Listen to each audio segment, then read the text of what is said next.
ونشهد أن لا إله إلا الله وحده لا شريك له ونشهد أن سيدنا ومولانا محمدا عبده ورسوله صلى الله تعالى عليه وعلى آله وأصحابه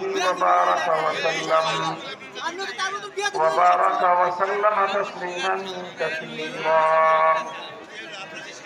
أما بعد فأعوذ بالله من الشيطان الرجيم. بسم الله الرحمن الرحيم. ألم تر إلى الذين يزعمون أنهم آمنوا بما أنزل إليك وما أنزل من قبلك يريدون أن يتحاكموا إلى الطاغوت وقد أمروا أن يكفروا به ويريد الشيطان أن يضلهم ضلالا بعيدا. بارك الله لنا ولكم في القرآن العظيم ونفعنا وإياكم بالآيات والذكر الحكيم.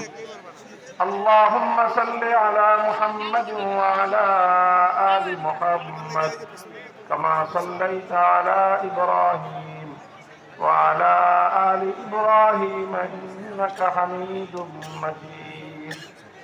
اللهم بارك على محمد وعلى آل محمد كما باركت على إبراهيم وعلى آل إبراهيم إنك حميد مجيد.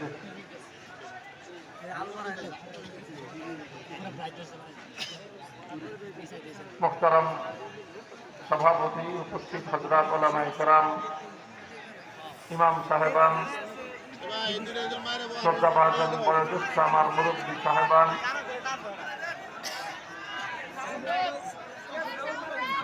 সমবেত ইসলাম প্রিয়, কোরআন প্রেমিক, নবী প্রেমিক, তৌহিদি মুসলমান ভাই ও বন্ধুগণ, আপনারা অনেক মানুষ, আলহামদুলিল্লাহ,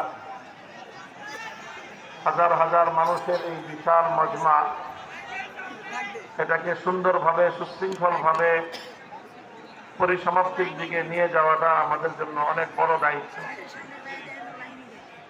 আপনাদের সকলের প্রতি একটা দৃষ্টি আকর্ষণ করতেছি, আমি অনুরোধ করতেছি,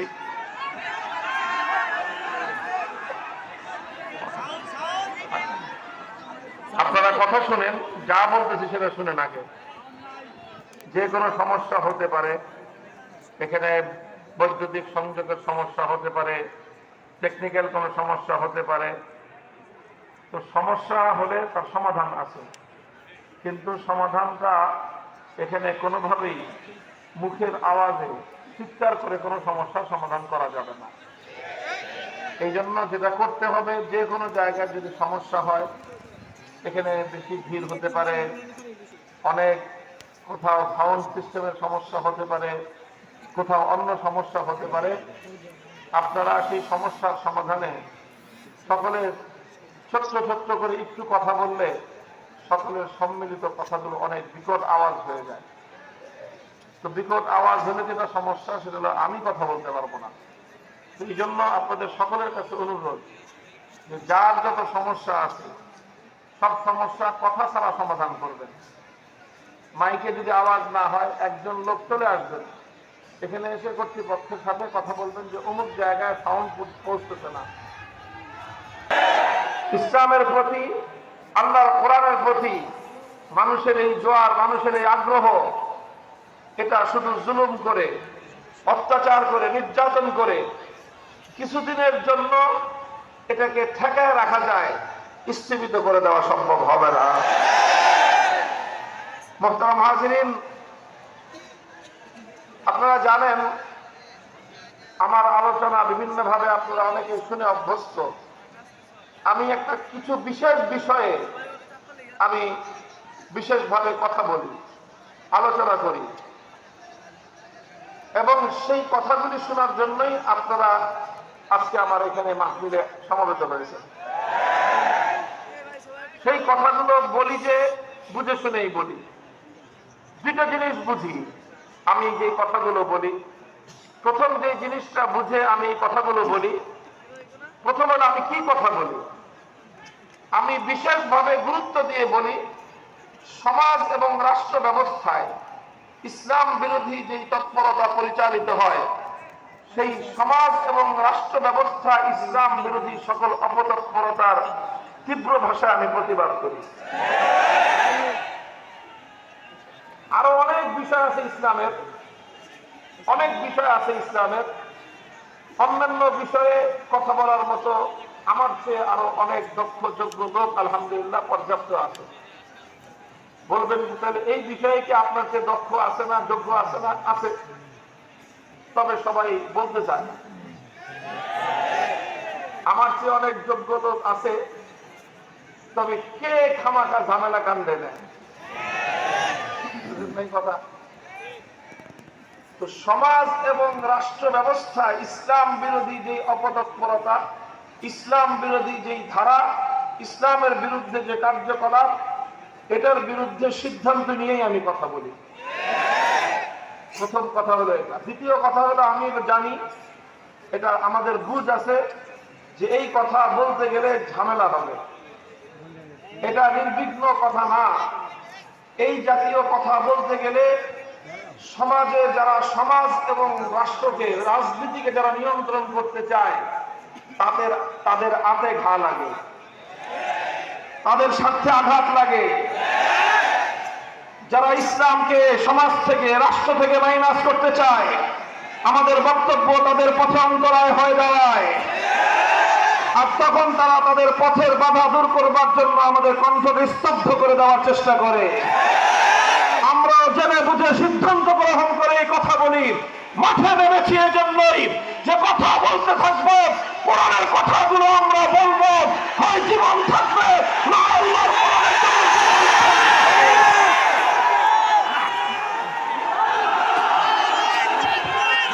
লিল্লাহি তাকবীর, লিল্লাহি তাকবীর। কোরআন হাদিসের আলো, কোরআন হাদিসের আলো, লিল্লাহি তাকবীর। ইসলামের দুশমনেরা, কোরআন সুন্নাহর দুশমনেরা, কোরআন সুন্নাহর আলো, লিল্লাহি তাকবীর।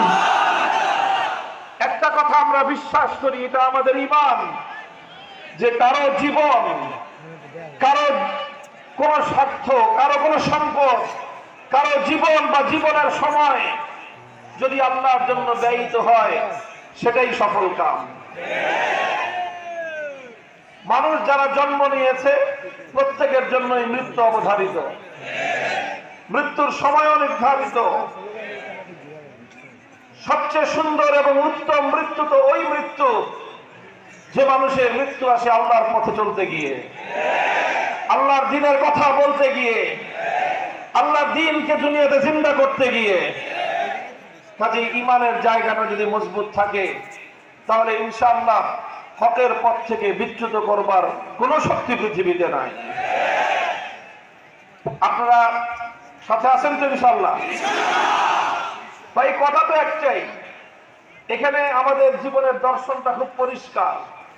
হযরত ওমর ফারুক রাদিয়াল্লাহু তাআলা আনহু একটা কথা বলেছিলেন আল্লাহর নবীর সামনে, আবেগ মাখা কণ্ঠে তিনি বলেছিলেন, ইয়া রাসূলুল্লাহ, আলাইসা কাতলাহুম ফিন নার ওয়া কাতলানা ফিল জান্নাহ, আলাইসা কাতলানা ফিল জান্নাতি ওয়া কাতলাহুম ফিন নার।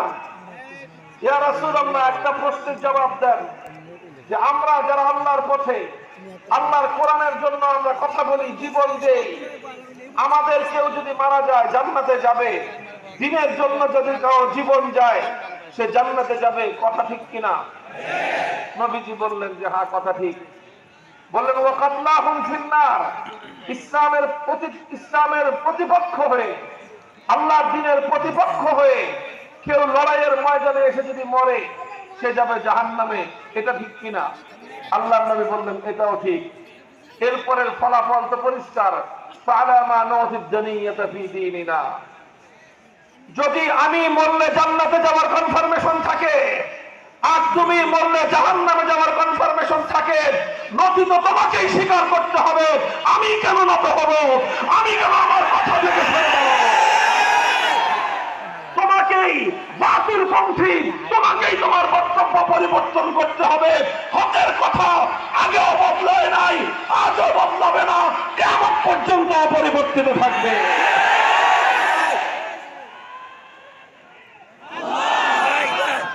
জীবনের দর্শন খুব পরিষ্কার। যদি আল্লাহর জন্য, আল্লাহর দ্বীনের জন্য আল্লাহ পাক যদি আপনার জীবনকে কবুল করেন, আপনার সম্পদকে কবুল করেন, আল্লাহ যদি আপনার জন্য কিছু কষ্ট ক্লেশকে আল্লাহ আপনার জন্য ফয়সালা করে থাকেন, সেটা আপনার জন্য আমার জন্য দুর্ভাগ্য নয়, বরং সেটাই হলো আমাদের জীবনের চরম পাওয়া, পরম পাওয়ার চরম সফলতা। আল্লাহ পাক বুঝবার তৌফিক দান করেন। মুহতারাম হাজিরিন, আমি বললাম যে আমি সাধারণত এই বিষয়ে কথা বলি, সমাজ এবং রাষ্ট্রের ব্যবস্থায় ইসলাম বিরোধী যে তৎপরতা চলে এবং ইসলাম বিরোধী যে কার্যকলাপগুলো রয়েছে সেগুলো সংশোধন করার জন্য চেষ্টা করি। আমাদের স্বপ্ন, আমাদের স্বপ্ন, আমাদের আকাঙ্ক্ষা হলো আমরা এমন একটা সমাজ দেখতে চাই, এমন একটা ভূখণ্ড দেখতে চাই যে ভূখণ্ডে আইন চলবে একমাত্র কার? বাস, এটাই হলো আমাদের চূড়ান্ত চাওয়া, এটাই হলো আমাদের জীবনের পরম পাওয়া, যে আমরা আল্লাহর দ্বীনকে আল্লাহর জমিনে বিজয়ী আদর্শ হিসেবে দেখতে চাই। এটার জন্য আমাদের যা করতে হয়, যতটুকু করতে হয়, ততটুকু করার জন্য আমরা প্রস্তুত থাকবো ইনশাআল্লাহ। আল্লাহ আমাদেরকে কবুল করেন। মুহতারাম হাজিরিন, আমি আপনাদের সম্মুখে পবিত্র কোরআনে পাকের সূরাতুন নিসার ৬০ নম্বর আয়াত তেলাওয়াত করেছি। আল্লাহ বলছেন, আলাম তারা ইলাল্লাযীনা ইয়াযুমুনা আন্নাহুম আমানু বিমা উনজিলা ইলাইকা ওয়া মা উনজিলা মিন ক্বাবলিক ইউরিদুনা আন ইয়াতাহাকামু ইলাত তাগুতি ওয়া ক্বাদ উমিরু আন ইয়াকফুরু বিহি ওয়া ইউরিদুশ শাইতানু আন ইউদিল্লাহুম দালালাম বাঈদা। আল্লাহ রাব্বুল আলামিন বড় বিস্ময় নিয়ে, আশ্চর্য রকম একটা ভাব নিয়ে আল্লাহ প্রশ্ন রেখেছেন যে তোমরা কি দেখেছো, লক্ষ্য করেছো যে কিছু মানুষ এমন আছে যারা দাবি করে তারা নাকি ঈমানদার। তারা কি দাবি করে? তারা নিজেদেরকে ঈমানদার বলে কি করে? ইয়াজুমুন, কোরআনের শব্দ হলো তারা ঈমানদার বলে নিজেদেরকে দাবি করে, অথচ ইউরিদুনা আন ইয়াতাহাকামু ইলাত তাগুত, তারা তাগুতের কাছে বিচার চাইতে যায়, তারা তাগুতের কাছে সিদ্ধান্ত জানতে চায়, তারা তাগুতের কাছে ফয়সালা জানতে চায়। কোরআনের এই আয়াতের স্পষ্ট বার্তা হলো এই যে কোন ব্যক্তি যদি তাগুতের কাছে ফয়সালা জানতে চায়, তাগুতের সিদ্ধান্ত মানতে চায়, তাহলে সে অনেক কিছু হতে পারে। সে প্রচলিত অর্থে হাজি হতে পারে, গাজী হতে পারে, পাজি হতে পারে, ঈমানদার হতে পারে না। কোরআনের কথা পরিষ্কার। সূরাতুল বাকারায় আল্লাহ বলেছেন, ফাত্তাবায়ানার রুশদু মিনাল গায়য়ি ফামান ইয়াকফুর বিত-তাগুতি ওয়া ইউমিন বিল্লাহি ফাকাদ ইসতামসাকা বিল উরওয়াতিল ওয়ুসকা। আল্লাহ বলেছেন, তাবায়ানার রুশদু মিনাল গায়য়ি, কোনটা হেদায়েতের পথ, কোনটা সত্যের পথ আর কোনটা ধ্বংসের পথ পরিষ্কার দিবালোকের ন্যায়। ফামান ইয়াকফুর বিত-তাগুত ওয়া ইউমিন বিল্লাহ, যে ব্যক্তি তাগুতকে অস্বীকার করে আল্লাহর উপর ঈমান আনবে, একমাত্র সেই সরল সঠিক পথে অবিচল অটল থাকতে পারবে। আল্লাহ পাক এই আয়াতের মধ্যে আল্লাহর উপর ঈমানের আগে বলেছেন তাগুতকে অস্বীকার করতে হবে। কাকে অস্বীকার করতে হবে? তাগুতকে অস্বীকার করতে হবে। অন্যত্র আল্লাহ বলেছেন, আল্লাযীনা আমানু ইউকাতিলুনা ফী সাবিলিল্লাহ ওয়াল্লাযীনা কাফারু ইউকাতিলুনা ফী সাবিলিত তাগুত। যারা ঈমানদার তারা আল্লাহর পথে লড়াই করে, যারা বেঈমান তারা তাগুতের পথে লড়াই করে। ফাকাতিলু আউলিয়া আশ-শাইতান, সুতরাং হে ঈমানদারেরা, তোমরা শয়তানের অনুসারী তথা তাগুতের অনুসারীদের বিরুদ্ধে তোমরা তোমাদের প্রাণপণ লড়াই চালিয়ে যাও।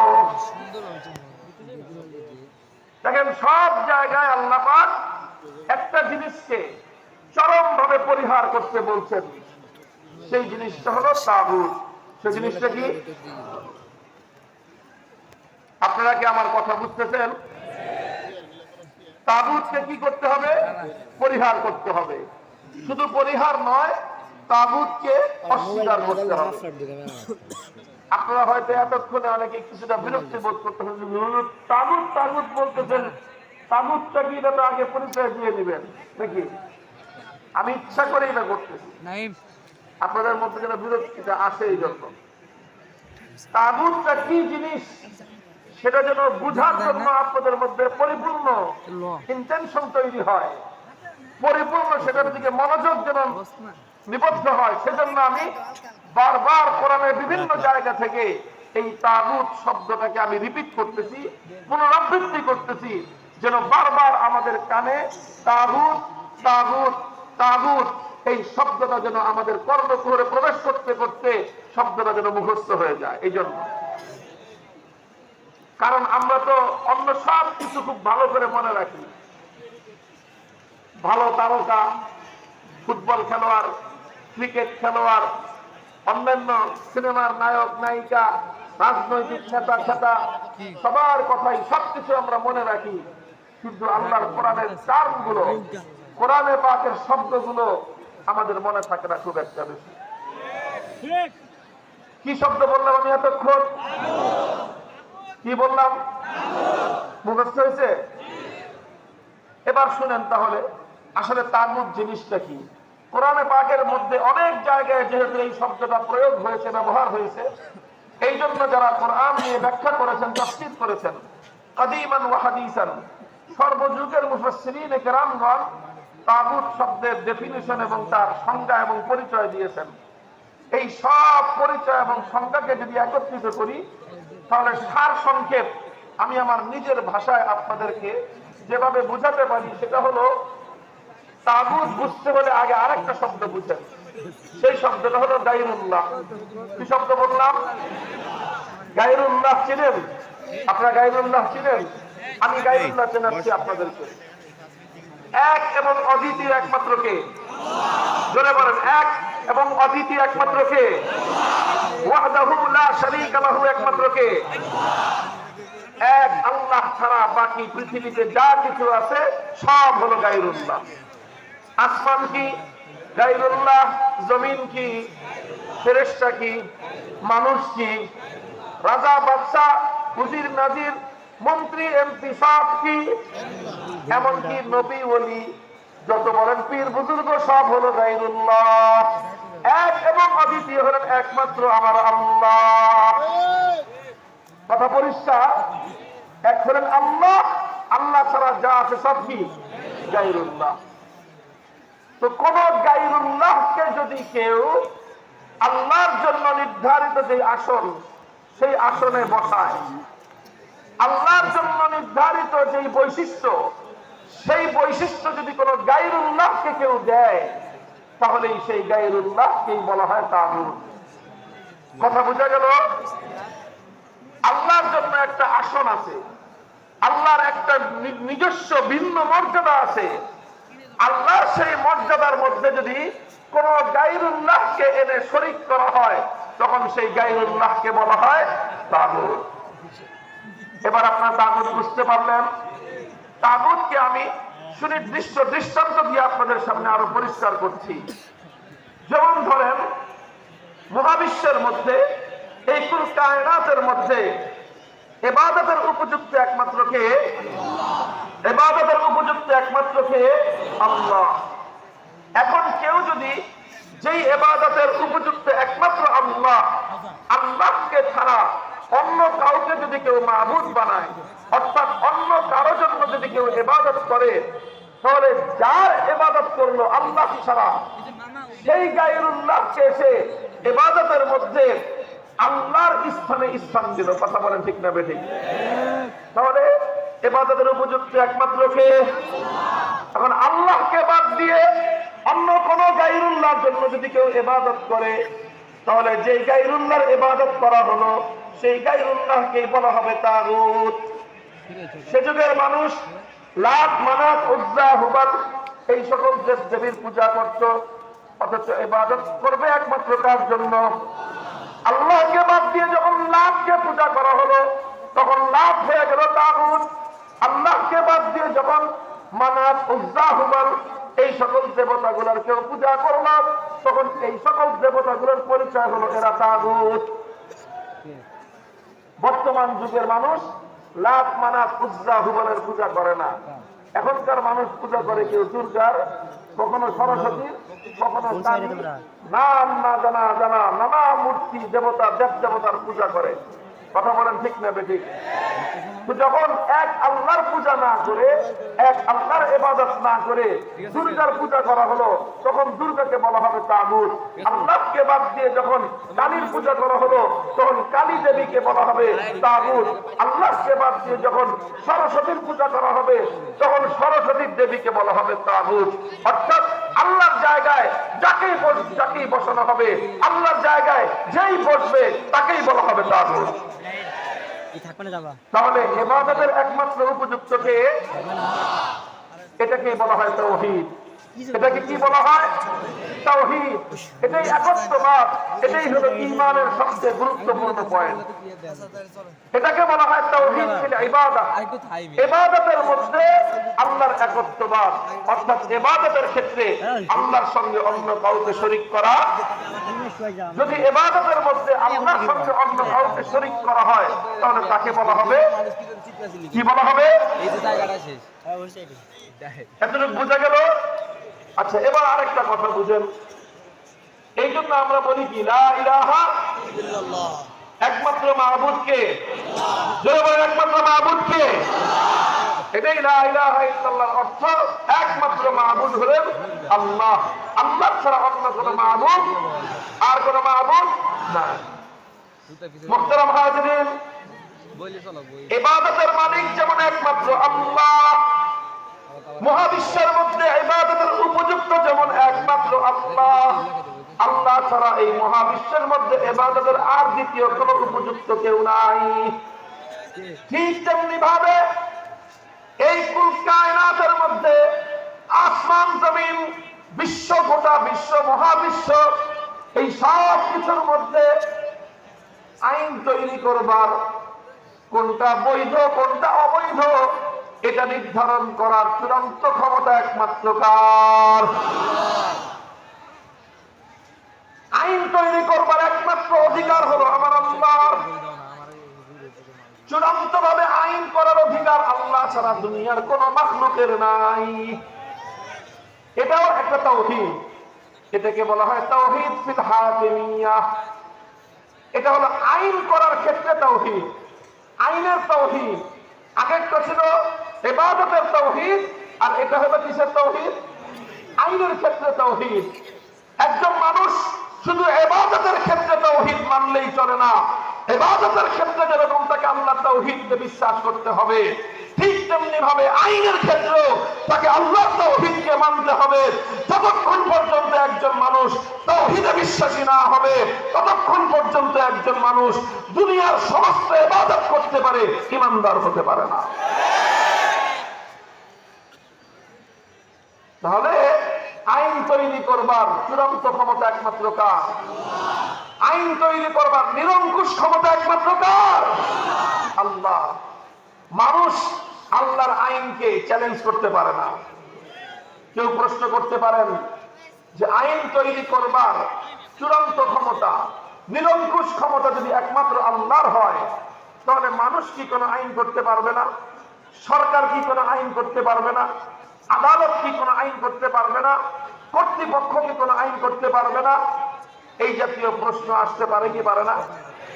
আমি প্রশ্নটা করলাম, এই প্রশ্নের জবাব হলো হ্যাঁ, মানুষ আইন করতে পারবে, সরকার আইন করতে পারবে, আদালত আইন করতে পারবে, কর্তৃপক্ষ আইন করতে পারবে, কমিটি আইন করতে পারবে, সবাই আইন করতে পারবে, তবে একটা শর্তে পারবে। কয় শর্ত? জোরে বলেন কয় শর্ত? সেই শর্ত হলো সরকার হোক, কর্তৃপক্ষ হোক, কমিটি হোক, যেই হোক, আইন করতে পারবে এক শর্তে, সেটা হলো মানুষের বানানো কোন আইন আমার আল্লাহর কোন আইনের সঙ্গে সাংঘর্ষিক হতে পারবে না। মানুষের কোন আইন আল্লাহর আইনের বাইরে যেতে পারবে না। মানুষ আইন তৈরি করতে পারবে আল্লাহর আইনের ভিতরে থেকে। মানুষকে আল্লাহ পাক রব্বুল আলামিন আল্লাহর আইনের বাইরে গিয়ে আল্লাহর আইনের সঙ্গে কন্ট্রাডিক্টেড কোন আইন তৈরি করবার রাইট এবং অধিকার দেন নাই। কোন মানুষ যত বড় রাষ্ট্র হোক, যত বড় সরকার হোক, যত বড় ক্ষমতাধর ব্যক্তি হোক, যত বেশি ব্যক্তি হোক, এমনকি সারা দুনিয়ার 700 কোটি মানুষ একত্রিত যদি হয়ে যায়, 700 কোটি মানুষ একযোগেও আমার আল্লাহর একটা আইনের 1 কোটি ভাগের 1 ভাগ পরিবর্তন করবার অধিকার রাখে না। মানুষ আইন করতে পারবে কয় শর্তে? শর্ত হলো আল্লাহর আইনের বিরুদ্ধে যেতে পারবে না। মুহতারাম হাজিরিন, কোন মানুষ যদি আল্লাহর আইনের বাইরে গিয়ে কোন আইন তৈরি করে, কোন মানুষ যদি আল্লাহর আইনের বিরুদ্ধে কোন আইন তৈরি করে, তাহলে সেই মানুষটাকেই বলা হবে তাগুত।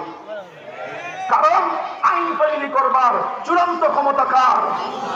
সে যখন আল্লাহর আইনের বিরুদ্ধে আইন করলো, তার মানে সে আল্লাহর আইনের চূড়ান্ত ক্ষমতা সে মানল না, বরং সে আল্লাহর সঙ্গে লড়াই বাঁধিয়ে দিল। সে আল্লাহর সঙ্গে প্রতিদ্বন্দ্বিতা তৈরি করে সে নিজেকে খোদা বলে দাবি করলো। আল্লাহর আইনের বিরুদ্ধে যে আইন করবে তাকেই বলা হবে তাগুত। আল্লাহর আইনের বিরুদ্ধে যদি কোনো রাজা বাদশা আইন তৈরি করে, সেই রাজা বাদশাকে বলা হবে তাগুত।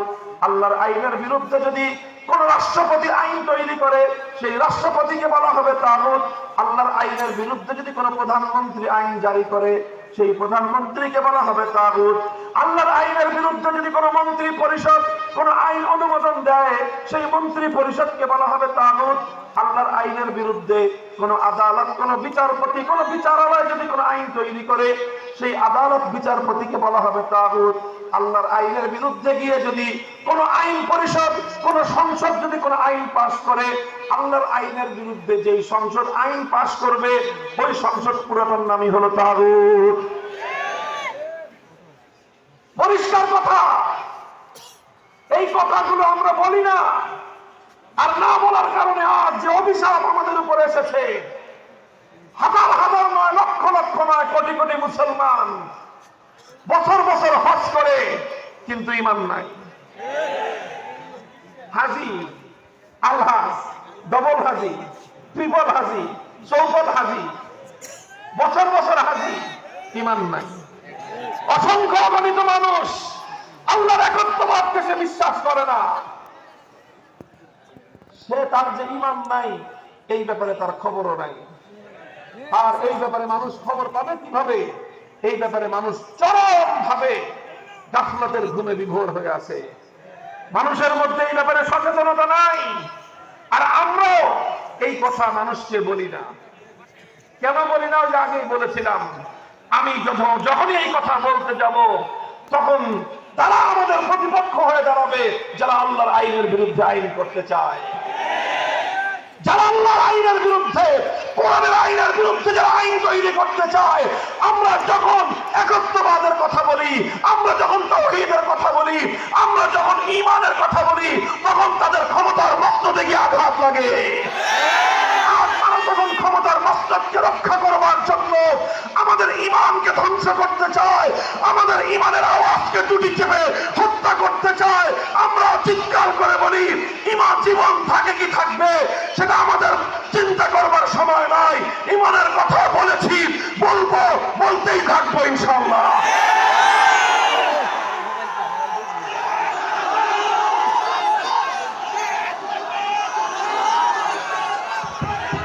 নারে তাকবীর, লিল্লাহি তাকবীর। ইসলামের শত্রুরা, কোরআন সুন্নাহর শত্রুরা, লিল্লাহি তাকবীর। মুহতারাম হাজিরিন, আজ আমরা এই তাগুতের আইনের চাপাকলে আমরা পিষ্ট হচ্ছি। তাগুতের আইনের চাপাকলে পিষ্ট হলে বলবেন হুজুর সমস্যা কোথায়? দেখেন, আমি আপনাদেরকে একটা প্রশ্ন করি, আপনার জবাব দিবেন বুঝে শুনে। একজন মানুষ 24 ঘন্টার মধ্যে 23 ঘন্টা 55 মিনিট আল্লাহর ইবাদত করে।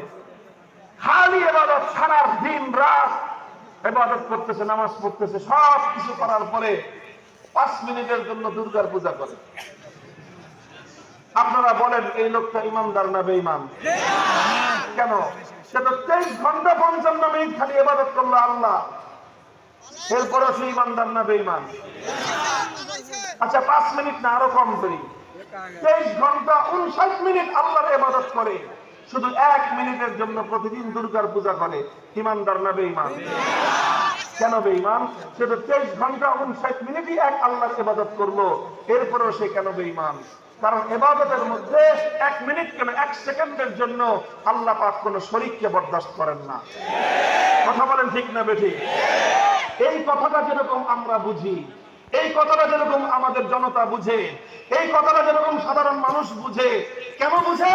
কারণ এই কথা আমরা বুঝাইছি, এই কথা আলেম সমাজ মানুষকে বুঝিয়েছে, এই জন্য মানুষ বুঝে যে ইবাদতের মধ্যে 1 সেকেন্ডের জন্য কাউকে শরীক করা যাবে না। কথা বলেন ঠিক না বেঠিক? আরে দুর্গা তো পরের কথা, কেউ যদি শাহজালালের কবরে গিয়ে শ্রদ্ধা করে তাহলে পাবলিকের মায়ের একটা মাটিতে পড়ে না। কথা বলেন ঠিক না বেঠিক? শাহজালাল অনেক বড় বুজুর্গ, শাহপরান অনেক বড় বুজুর্গ, খানজাহান আলী অনেক বড় বুজুর্গ, কিন্তু তারা আল্লাহ না গায়রুল্লাহ? তো গায়রুল্লাহর জন্য শ্রদ্ধা করা যায়? বলেন শ্রদ্ধা করা যায়? গায়রুল্লাহর পূজা করা যায়? গায়রুল্লাহর ইবাদত করা যায়? এটা সবাই বুঝে। এই জন্য মানুষ আর কিছু করুক আর না করুক, আল্লাহর ইবাদত করতে মানুষের দুর্বলতা থাকতে পারে, নামাজ ভক্তি থাকতে পারে, কিন্তু কেউ দুর্গার পূজা করবে না। কারণ একজন ইমানদার বুঝে আমি যদি দুর্গার পূজা 1 মিনিটের জন্য করি আমার ঈমান থাকবে না। দোস্ত, বিষয়টা বোঝার জিনিস। ইবাদত যেরকম একমাত্র একচ্ছত্র আল্লাহর, ইবাদতের মালিক যেমন একমাত্র আল্লাহ, আল্লাহর সেই ইবাদতকে তুমি যদি 1 মিনিটের জন্য দুর্গার জন্য করো, 1 সেকেন্ডের জন্য যদি কেউ দুর্গার ইবাদত করে, তাহলে তার ঈমান যেমন থাকতে পারে না। বন্ধুগণ, আইন যেমন আল্লাহ পাক রব্বুল আলামিনের একচ্ছত্র মালিকানাধীন জিনিস, ইবাদত যেরকম একমাত্র আল্লাহর জন্য নির্ধারিত, ঠিক তেমনি ভাবে আইন করার চূড়ান্ত ক্ষমতা একমাত্র আমার আল্লাহর জন্য নির্ধারিত। ইনিল হুকমু ইল্লা লিল্লাহ। আইন তৈরি করবার চূড়ান্ত ক্ষমতা একমাত্র কার? সুতরাং আইন তৈরি করবার যে চূড়ান্ত ক্ষমতা একমাত্র আল্লাহর, সেই ক্ষমতার মধ্যে অসংখ্য মানুষ আল্লাহর সেই আইনের ক্ষমতা নিয়ে টানাটানি করে, আল্লাহর সেই আইনের ক্ষমতা নিয়ে টানাটানি করে। অসংখ্য মানুষ অগণিত আইন তারা তৈরি করে আমার আল্লাহর আইনকে বাতিল বলে, অকার্যকর বলে তারা ঘোষণা করে রাখলো, অথচ এখনো পর্যন্ত মানুষ তাদেরকে ইমানদার বলে মনে করে। এর চেয়ে বড় মূর্খতা, এর চেয়ে বড় অজ্ঞতা উম্মতের মধ্যে দ্বিতীয়টি হতে পারে না। বন্ধুগণ শুনেন, দুর্গার পূজা করা হলে দুর্গাকে বলা হয় তাগুত, তাই না? আচ্ছা, দুর্গার যারা পূজা করলো তাদেরকে কি বলা হবে? দেবে তাদেরকে বলা হবে মুশরিক। কি বলা হবে? তাদেরকে কি বলা হয়? মুশরিকে, মানে মুশরিক ব্যক্তি ঈমান আছে না নাই? সে বেঈমান। কথা বলেন ঠিক না বেঠিক? তো যেরকম ভাবে কোন গায়রুল্লাহর, কোন তাগুতের পূজা করলে যেরকম মানুষের ঈমান থাকে না, সে মুশরিকে পরিণত হয়, ঠিক একই ভাবে কেউ যদি আল্লাহর আইন বাদ দিয়ে কোন তাগুতের আইন মানে, কেউ যদি আল্লাহর আইন বাদ দিয়ে কোন তাগুতের আইনকে বিশ্বাস করে, তাহলে সেও একই সমান মুশরিক, তারও ঈমান নাই। মুহতারাম হাজিরিন, কথাগুলো আজ এই জন্য বলছি, কারণ আজ আমরা এই অভিশাপের, এই অভিশপ্ত তাগুতি আইনের পাথরের নিচে চাপা পড়ে আছি। এই অভিশপ্ত তাগুতি আইনের নিচে, অভিশপ্ত তাগুতি বিচার ব্যবস্থার নিচে, অভিশপ্ত তাগুতি শাসন ব্যবস্থার নিচে, অভিশপ্ত তাগুতি রাষ্ট্র ব্যবস্থার নিচে, অভিশপ্ত তাগুতি সংবিধানের নিচে আজ আমরা এমন ভাবে নিচে চাপা পড়ে আছি, আমরা সঠিকভাবে ঈমান নিয়ে এই সমাজে বসবাস করতে পারি না। শুধু আপনাদের কথা বলছি না, আমি আমার কথা বলছি। আলেম বলেন, ইমাম বলেন, মুসল্লি বলেন, সমাজের কোন মানুষ কোন তাগুতি সংবিধানের অধীনে, কোন মানুষ কোন তাগুতি আইন এবং বিচার ব্যবস্থার অধীনে পরিপূর্ণ ঈমান নিয়ে থাকতে পারে না। মুহতারাম হাজিরিন, কথা লম্বা বলবো না, বিষয়টার জটিলতার বিষয়টা আপনাদেরকে বোঝানোর চেষ্টা করতেছি। খুব সংক্ষেপে আপনারা বিষয়টা একটু বুঝেন। 10 থেকে 15 মিনিট সময় আর বেশি আমার হাতে নেই। আমি আপনাদেরকে এই কথাটা বুঝাই, দেখেন কত জটিল অবস্থা আমি আর আপনি আছি। এই জটিলতা না বুঝলে এই ব্যবস্থা পরিবর্তন করবার জন্য আপনাদের হৃদয় থেকে ঈমানের জজবা জাগ্রত হবে না। এই জন্য বুঝতে হবে বিষয়টা। আমরা এই বর্তমান যে তাগুতি শাসন ব্যবস্থার অধীনে আমরা আছি, এই তাগুতি বিচার ব্যবস্থার অধীনে আমরা আছি, থাকার কারণে আমি আপনি আমাদের কারো ঈমান নিরাপদ নাই। বলবেন হুজুর কেন ঈমান নিরাপদ নাই? আমি আপনাদেরকে ছোট্ট করে বুঝাই। আচ্ছা বলেন তো, আপনারা এখানে এই যে হাজার হাজার মানুষ, কম করে হলো এখানে 30 থেকে 40 হাজার মানুষের মজমা আছে, এই যে মানুষ যে আমরা আছি, জীবনে কোনো কারণে কোনো প্রয়োজনে আমরা মামলা মোকদ্দমা চালানোর জন্য আদালতে আমাদের যেতে হয় কি হয় না? আচ্ছা বলেন তো, জীবনে কোনো একবার আদালতে গেছেন? কারা কারা আছেন এরকম একটু হাত উঠান তো। আমি তো আছি। মামলা আমার নামে 50টার উপরে মামলা। এই যে দেখেন কত মানুষ জীবনের বিভিন্ন সময়ে আদালতে গেছে। হাত নামান। কম করে হলো 20 থেকে 25% মানুষ হবে আদালতে গেছেন। কথা বলেন ঠিক না বেঠিক?